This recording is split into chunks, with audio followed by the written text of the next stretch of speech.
What is the worth of a human life?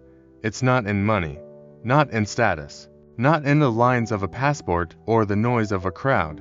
It's in the quiet, unwavering acts of care we show when no one's watching.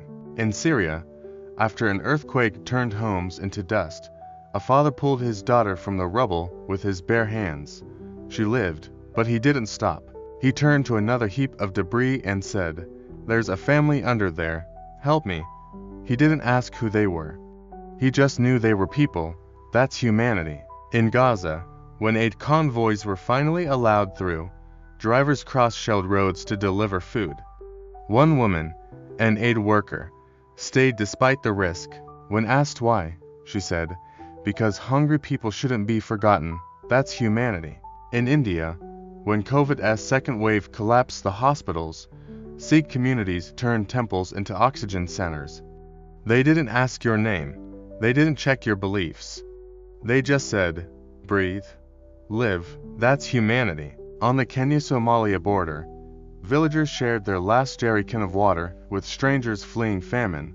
No questions, just compassion. And in Japan, after the tsunami washed entire towns away, one elderly barber returned daily to what was left of his shop, not to cut hair, but to offer his only power outlet so neighbors could charge their phones and contact loved ones.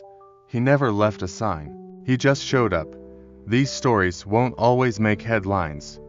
They may not trend, but they tip the scale toward hope, toward healing, toward us remembering who we are. Humanity is the nurse who sings to a dying patient.